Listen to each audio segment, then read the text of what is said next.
నమస్కారం శ్రీ ఆచార్య కృష్ణ స్వామి గారు. చాలామంది క్లాసెస్ అడుగుతున్నారండి. అండ్ కొంతమంది అయితే బుక్స్ కావాలని కూడా అడిగారు. నాకు ఆల్రెడీ మెసేజ్ కూడా పెట్టేసి ఉన్నారు. నేను ఏ పోస్ట్ పెడితే ఇన్స్టాగ్రామ్లో దాని కింద ఆల్మోస్ట్ ఒక 4-5 కామెంట్స్ వరుసగా వెంటనే ఉంటాయి. అవి నేను మెసేజ్కి రిప్లై ఇచ్చి డిలీట్ చేసుకుంటున్నాను.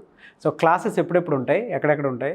మే 29th మనకు విజయవాడలో ఉంది, జూన్ 5th విశాఖపట్నంలో ఉంది, జూన్ 12th అనంతపూర్లో ఉంది, జూన్ 19th బెంగళూరులో ఉంటుంది, జూన్ 26th మనకి హైదరాబాద్లో స్పెషల్ క్లాస్ అనుకున్నాం మనం. స్పెషల్ క్లాస్ మనకి జూన్ 26th ఉంటుంది. జూలై 3rd తిరుపతిలో ఉంటుంది, అలాగే జూలై 17th రాజమండ్రిలో ఉంటుంది. ఈ క్లాస్ డీటెయిల్స్ అండి. అలాగే మనకి బుక్స్ విషయానికి వస్తే మనకి మణిమంత్ర 2 కూడా రెడీ అవుతుంది. మణిమంత్ర ఆల్రెడీ 1 రిలీజ్ అయిపోయింది, మనకి బాగానే ఉంది. మణిమంత్ర 2 కూడా అతి త్వరలో మేము రిలీజ్ చేస్తాం. Great news. దాంతోపాటు చిట్టి తంత్రాలు కూడా రిలీజ్ చేసే అవకాశం ఉంది. అదే ప్రయత్నంలో ఉన్నాం. వీలైనంత త్వరలో ఉందని మనం రిలీజ్ చేస్తాం. డెఫినెట్గా అండి.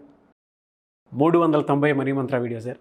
స్టార్ట్ చేసినప్పుడు ఎక్కడ దాకా వస్తామని తెలియదు, కానీ వెళ్తామని తెలుసు. కొంతవరకు జర్నీ చేసుకుంటూ వెళ్తామని తెలుసు. మనం ఏ వీడియోలు చేయాలనుకున్నాం, ఇక్కడే ఏదైపోతే ఎట్లా లేదు అప్పుడు అనుకున్నాం. అప్పుడు 100 వీడియోస్ తర్వాత ఎలా ఉంటుందో అనుకున్నాను, కానీ దాని తర్వాత వెళ్ళే కొద్ది ఆ టేస్ట్ ఎప్పుడైతే తెలిసిందో ఇంకేముంది అనేటువంటి అప్డేట్ ఎక్కువగా చూసాము. లాస్ట్ వీడియోలో కూడా మీరు ఒక విషయాన్ని చెప్పడం జరిగింది. 389 మణిమంత్ర వీడియోలో పిల్లలకి మనం పడ్డ కష్టం కంటే కూడా అవకాశాలని ఏ విధంగా సాధించుకోవాలి, ఏ విధంగా నిలబెట్టుకోవాలి అనేటువంటి విషయాన్ని చెప్పారు. అది పేరెంట్స్కి ఉపయోగపడేటువంటి మాట, పిల్లలకు కూడా ఉపయోగపడేటువంటి మాట. మీరు ఎంజాయ్ చేసిన మూమెంట్స్ చెప్పండి చాలు. అవి కష్టాలు ఎందుకు చెప్తారు పొద్దాక వాళ్ళకి? నెగిటివ్ మైండ్ సెట్ని ఎప్పుడు క్రియేట్ చేయకూడదు అనేటువంటి. వాడేమనుకుంటాం, మా నాన్న చాలా కష్టపడ్డాడు, నేను కూడా కష్టపడి సంపాదించాలనే ఆలోచనలే ఉంటాయి వాళ్ళకి. కాబట్టి మీ యొక్క ఎంజాయ్ మూమెంట్స్ మాత్రమే చెప్పండి, మంచి పాజిటివ్స్ చెప్పండి, వాళ్ళ మైండ్ కూడా పాజిటివ్గా మారుతుంది. గ్రేట్. 390 మణిమంత్ర వీడియో. ఈ వీడియోలో ఏం చెప్తున్నారు సార్ సబ్జెక్ట్? నిశ్శబ్దంలో శబ్దం. నిశ్శబ్దంలో శబ్దం. అది ఎలా ఉంటుందంటే నిశ్శబ్ద యుద్ధం. నిశ్శబ్ద యుద్ధం అంటే ఇది మనకు ఎక్కడ అవగతం అవుతుందంటే నిశ్శబ్దంలో శబ్దం. మీరు ఎప్పుడైతే మెడిటేషన్ చేస్తారో అక్కడ ఏమవుతుందంటే, మెడిటేషన్ చేసేప్పుడు మనకి ఎవరు ఉండరు, మనమే ఉంటాం. ఓకే, మీరు ఎంత నిశ్శబ్దంగా ఉందామంటే మీ అంతర్లీనంగా ఒక శబ్దం వినిపిస్తుంటుంది. అంటే మాటలు వినిపిస్తుంటాయి, ఏవో ఆలోచనలు వస్తుంటాయి. ఓకేనా? అది ఏ ఆలోచనలు అనేదానికి కారణం అంటే ఏముండదు. ఆలోచనలో ఈ ఆలోచన అంటూ కారణం అంటూ ఏముండదు. నిరంతరంగా ఆలోచనలు వస్తూనే ఉంటాం. అంటే నిశ్శబ్దంలో శబ్దం. ఇక్కడ ఏమవుతుంది, ఆ ఆలోచన పరంపర ఒకేసారి మీ మీద దాడి చేస్తుంది. అక్కడ ఏమవుతుంది, నిశ్శబ్ద యుద్ధం జరుగుతుంది. మీకు తెలియకుండానే మీకే, మీ యొక్క మనసుకి మీకు యుద్ధం అనేది జరుగుతుంది. అది ఎలా ఉంటుందంటే మింగలేము, దాన్ని బయటికి వ్యక్తం చేయలేము. దీనికి మనకి ఒక చక్కని ఎగ్జాంపుల్ ఏంటంటే, నండూరు వారి ఎంకిలో ఒక మాట చెప్తాడు, గుండె గొంతుకలోన కొట్లాడుతుంది ఎంకి అని చెప్పేసి చెప్తాడు. గుండె గొంతుకలోన కొట్లాడుతుంది ఎంకి అంటే దానికి ఎలా చెప్పాడంటే, ఆయన ఒక ప్రియురాలు గురించి కానీ ప్రియుడు గురించి ఆలోచించినప్పుడు ఇక్కడ ఏదో పట్టి పీడిస్తుంది, ఇక్కడ ఏదో గుండెలో ఏదో గొంతులో ఏదో తట్టుకుంటుంది ఫీలింగ్. ఆ మెడిటేషన్లో చాలా డెప్త్కి వెళ్ళినప్పుడు ఆ యొక్క మెడిటేటర్ పరిస్థితి అది. అసలు అది ఆ ఫీలింగ్స్ ఎవడికి చెప్పుకోలేము, అలాగని మాట్లాడలేము, అది చెప్పిన ఎవడికి అర్థం కాదు. అప్పుడు తన లోపు తను రమించడం జరుగుతుంది. అంటే అవి వచ్చిన ఆలోచనలు ఆలోచించి ఒక స్థాయి దగ్గర నిశ్శబ్దం అనేది వహిస్తాడు. ఆ స్తబ్దత అనేది వస్తుంది. ఆ స్తబ్దత వచ్చిన తర్వాత అవన్నీ ఇక్కడ పట్టేసినట్టుంటాయి. ఆ బాడీ అంతా బీసుకుపోతుంది, ఆ వైబ్రేషన్స్ వస్తుంటాయి, ఏం చేయాలో అర్థం కాదు పరిస్థితి. కాబట్టి నేనేం చెప్తానంటే, మెడిటేషన్లో ఇలాంటి అనుభవాలు చాలామందికి జరుగుతాయి. ఓకేనా?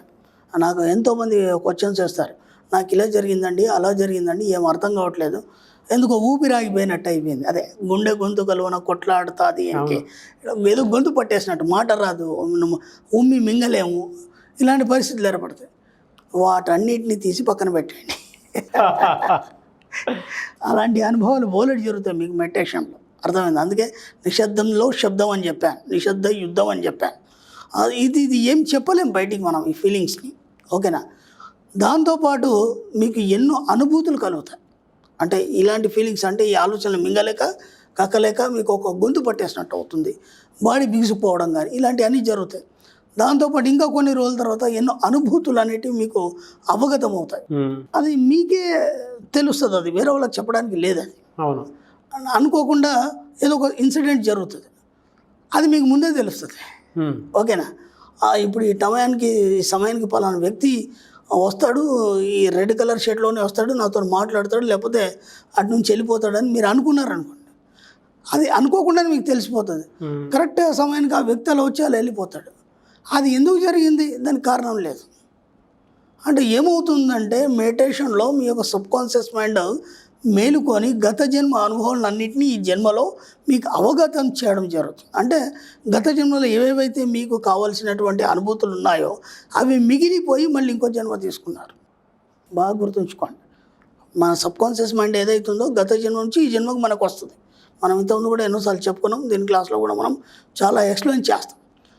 ఇప్పుడు ఏమవుతుంది, ఆ భావాలని ఇప్పుడు రిలీజ్ అవుతాయి. ఎందుకంటే అప్పుడు మిగిలిపోయినాయి అన్నీ ఇప్పుడు రిలీజ్ అవుతాయి. ఇప్పుడు ఒక పిల్లాడు ఉన్నాడు, ఒక 5 సంవత్సరాలు ఉన్నాడు. 5 సంవత్సరాల్లో వాడు సంగీతంలో ఒక మంచి దిట్టగా మారిపోయినాడు. 5 సంవత్సరాలు దిట్టగా మారిపోయినాడు. ఒక సంగీతాన్ని సంపూర్ణంగా మనం దాన్ని ఒక స్థాయికి వెళ్ళాలనుకున్నప్పుడు దాదాపు 22 సంవత్సరాలు అవుతుంది. 22 సంవత్సరాల్లో వాడు పరిపూర్ణుడు అవుతాడు సంగీతంలో అన్నీ తెలుసుకోవాలన్నప్పుడు. వీడు 5 సంవత్సరాలకి అంత గొప్పవాడు ఎలా అయ్యాడంటే గత జన్మలో మిగిలిపోయిన జ్ఞాపకాలు ఈ జన్మలో వీడి రూపంలో అన్నీ బయటపడతాయి. అందరూ ఆశ్చర్యపోతారు, వాడు ఇంతే ఉన్నాడు, వాడు అన్ని రాగాలు చెప్పేస్తున్నాడు, అన్ని రాగాలు పాడేస్తూ ఎలా సాధ్యమైంది? కాబట్టి మెడిటేషన్లో ఏమవుతుందంటే గత జన్మలోని జ్ఞాపకాలు పట్టుకొచ్చినటువంటి మీ సబ్కాన్షియస్ మైండ్ మెల్లిమెల్లిగా అన్నీ ఓపెన్ చేస్తుంటుంది. అంటే అప్పుడు ఆగిపోయినాయి అన్నీ మీరు మెడిటేషన్లో కూర్చున్నప్పుడు ఏమవుతాయంటే ఇప్పుడు వ్యక్తం అవుతుంటాయి. మనకి దీంతో పాటు ఏం జరుగుతుందంటే గత జన్మలో ఉన్న ఆత్మలు కూడా మనకు మన జీవితంలో తారసపడతారు. అంటే ఆత్మలు అంటే గత జన్మలో మీతో ఎవరెవరైతే స్నేహాలు ఉన్నారో వాళ్ళందరూ కూడా మనకి ఈ జన్మలో తారసపడడం అనేది జరుగుతుంది. అది ఎలా జరుగుతుందంటే సపోజ్ ఒక కొత్త ప్లేస్కి వెళ్ళిన తర్వాత ఆ వ్యక్తిని మనం ఎప్పుడో చూసాం అనే ఫీలింగ్ వస్తుంది మనకి. వచ్చినప్పుడు అది ఏంటనేది మనకు అర్థం కాని పరిస్థితి. ఆ సిచ్యువేషన్లో మనకేం జరుగుతుందంటే ఎక్కడ చూశాను, ఇంతకుముందు ఎప్పుడో మాట్లాడాను, లేదా ఒక కొత్త ప్లేస్కి వెళ్ళాము. ఆ ప్లేస్కి వెళ్ళినప్పుడు కూడా మనకి ఏమనిపిస్తుంది అంటే ఇంతకుముందు నేను ఎప్పుడు వచ్చాను ఇక్కడికి, ఇదంతా తిరిగాను. ఇలాంటి అనుభవాలు ఎన్నో జరుగుతాయి మన జీవితంలో. కాబట్టి ఇవన్నీ కూడా మీరు ఏది పట్టించుకోకండి, ఎందుకంటే ఇలాంటి బోలెట్ జరుగుతాయి. మెడిటేషన్లో ఎప్పుడైతే మీరు డెప్త్కి వెళ్తారో వెళ్ళిన తర్వాత ఏమవుతుందో కొన్ని రోజుల తర్వాత మనకు ఒక 6th సెన్స్ పవర్ అనేది కూడా మనకు అలవాటు అవుతుంది. అంటే కొన్ని జరగబెట్టి కూడా ముందే తెలుసు. ఇవన్నీ అనుభవాలు ఎవరికి చెప్పేటి కావు, ఎందుకంటే మీకు మీరే అనుభవించాలి. అందుకే నేనేం చెప్తున్నానంటే నిశ్శబ్దంతో యుద్ధం. అంటే ఇక్కడ శబ్దం అనేది ఏమి ఉండదు, మీకు మీరు కానీ మీ యొక్క మనసుతోని ఒక రకమైనటువంటి ఘర్షణ పొందుతారు మీరు. అదే నేను చెప్పేది. కాబట్టి ఎంత వీలైతే అంత ఏ అనుభవాలైనా సరే మీకు మీరుగానే వాటిని నిర్వచించుకోవడం కానీ లేకపోతే వాటిని ఆలోచించడం కానీ చేయండి. కానీ అంతేగాని నాకు ఇలా జరిగింది అలా జరిగిందని చెప్పేసి ఎవరితోనో చెప్పినా కానీ అది ఎలా ఉంటుందంటే మనకి వాళ్ళు మనల్ని వింతగా చూస్తారు. అలాంటి ఫీలింగ్స్ మనకెందుకు? కాబట్టి మనకు జరిగిన అనుభవాన్ని మనమే ఆనందిద్దాం. మనకు జరిగినటువంటి ఎలాంటి సంఘటనలైనా సరే, మన జీవితంలో ఎలాంటి ఎదురైనా సరే వాటన్నిటికీ మీ యొక్క సుప్తచేతన మనసే మీకు ఒక సమాధానం అనేది చెప్తుంది.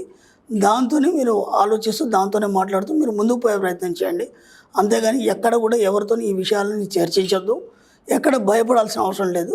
అలా వచ్చి ఒక స్థాయి వచ్చిన తర్వాత అవన్నీ ఆగిపోవడం జరుగుతుంది. కేవలం మీ యొక్క ఆలోచన అనేది మాత్రం డబ్బు సంపద ఐశ్వర్యం మీద మాత్రమే పెట్టండి, వేరే ఆలోచనలు ఇవ్వద్దు మనకి. దాన్ని కంటిన్యూ చేయండి. ఎక్కడ కూడా మీరు భయపడాల్సిన అవసరం లేదు. ఎక్కడ కూడా దాని గురించి ఆలోచించడం కానీ దాన్ని ఆలోచించి మళ్ళీ దాంతో సాగదీస్తూ అసలు విషయాన్ని మర్చిపోకండి. మన లక్ష్యం ఒకటే, డబ్బు సంపద ఐశ్వర్యం. దీని మీద దృష్టి పెట్టండి, ఏది పట్టించుకోకండి. ఇలాంటి బోలెట్ జరుగుతాయి. ఎందరో మహాత్ముల జీవితాలు జరిగాయి, మీ జీవితంలో కూడా జరుగుతాయి. ఎందుకంటే మీరే మహాత్ములు అని చెప్పాను, మీరే ఆత్మస్వరూపులు అని చెప్పాను, మిమ్మల్ని మించిన వారు ఈ సృష్టిలో ఇంకెవరు లేరని చెప్పాను. కాబట్టి ఇలాంటి ఎన్నో అనుభవాలు అవి మీకు మాత్రమే సొంతం, ఎవరితో చర్చించకండి. ఆ యొక్క అనుభవాలతోని ఆనందాన్ని పొందండి, ఆస్వాదించండి. Thank you so much Shri Acharya Anantakrishna Swami garu. Thank you.